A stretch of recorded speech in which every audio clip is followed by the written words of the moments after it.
Okay na ba? Okay na? Ito yung syringe, ano? Masiti? So, iba't ibang klase ang syringe, pero gagamitin natin is 3cc. Ito yung cap, okay? Pinaka-cap ng needle, tapos, ito yung lander, okay? So,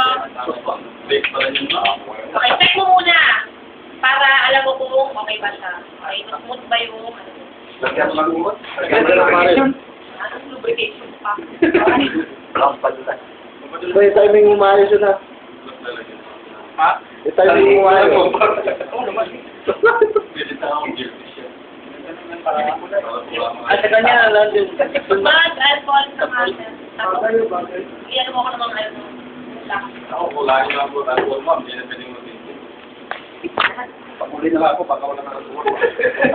Yan, tapos ganun mo. Okay. Paano mo na mag-locate? Okay, pag mag-locate ka, okay, ito yung buto. Yung buto na nito, ang tawag dyan is acromion process. So yung magiging landmark mo. Acromion process, IM lang, iyaan natin ha.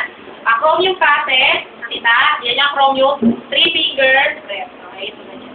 Okay, tapos dito ka mag-inject. Ayun yan. So, from acromion process, pag nakapamo siya, ng ring finger mo, 3 finger breath, dyan ka kung mag-inject. Di ba, Ruben, malaki yung ulo? Baka yun yan. Hindi, mag-aano pa rin yan. Maraming daliri. Maraming daliri yan. Mami, malaki yung daliri. Ano pa rin yan? Okay na, so acromion process. Then, pag na-locate ka na yung acromion process, pag magbibigay ka ng IM, ano lang sa practice? IM, ito yung pinaka-syringe. Pag magbibigay ka, ano dapat? 90 degrees. Okay, para naka-90 degrees, para kang mag-ano, yung sabay. Dadadahit. Para parang hawak mo, parang magsusulat na, ano, guys? Pwede pa rin pa ganyan, ha?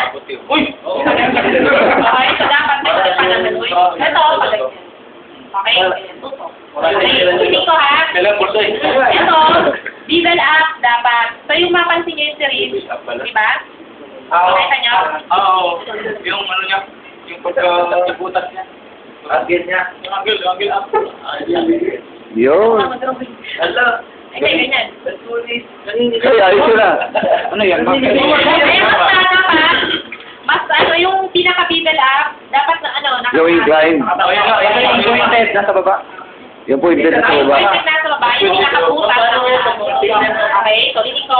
Bakit ano gusto niya, ma'am?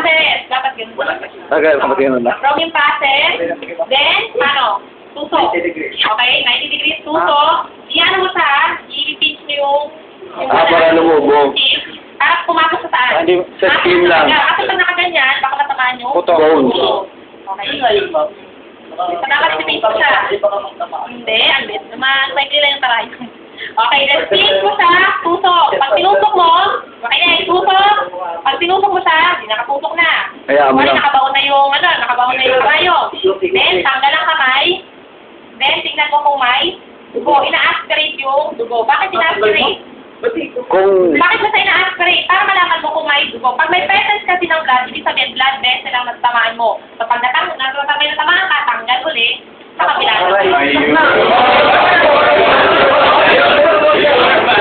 Kailangan walang blood. Okay, for example, yung ina-aspirate mo, walang dugo. Then, saka mo sa ipag-iano mo ulit yung balat, ay yung skin mismo, tapos, yun naman, tapos, papas mo yung ano, yung gamot, tanggal. Okay, tapos ito, ano lang. Okay, baba. ikaw maganda na partner, ma'am. Okay,